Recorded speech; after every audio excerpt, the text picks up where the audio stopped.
I walked past a woman in the grocery store, and as I walked past, her man whispers, "Whore."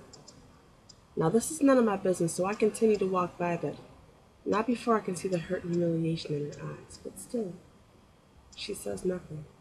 And he starts to berate her with degrading questions like, "Why haven't you learned? Why are you so stupid?" Saying shit like, "Man, I swear you're so fucking useless, bitch. Pick up the bags, get in the car, let's go. We got shit to do. Don't make me beat your ass, ho." Now that's when I stopped. I was astonished because she actually started to follow him, fearing none of those consequences. She averted her eyes, holding her head down in shame. And then I heard her whisper, "You're right. Baby, I'm sorry, just look away."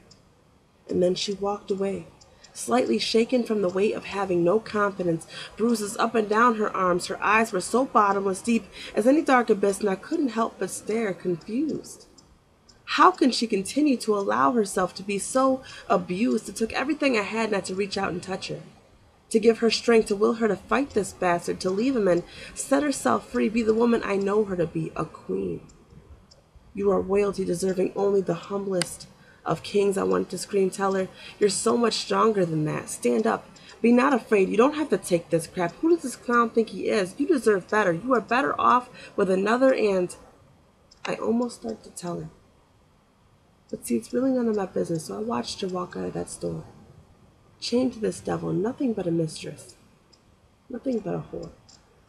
And just then, I sent a silent prayer up to Jesus, asking for forgiveness, praying for the weak to give them strength through this desolate place, and it made me think.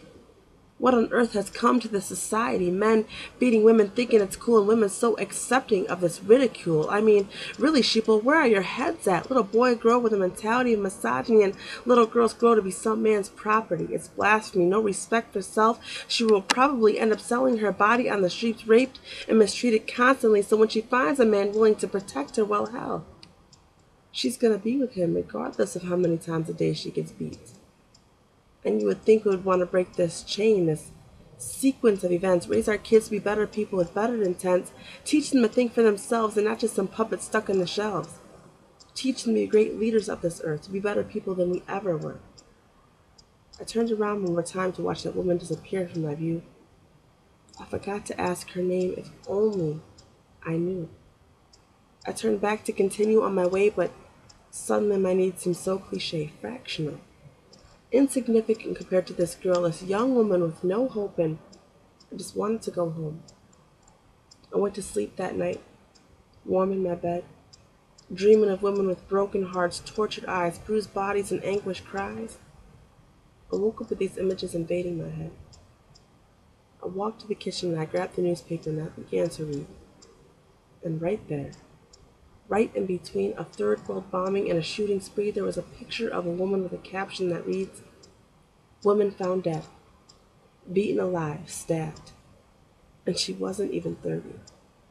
And I looked at that picture, staring at a beautiful woman, broken, with eyes so dark and deep, a woman I would never get the pleasure of knowing, and my breath just whooshed out of me. I couldn't breathe as tears formed, pregnant with guilt, started to fall down my cheek. Silently, I felt such a deep pang of regret, thinking, she's gone, no longer a person, but just a mere silhouette.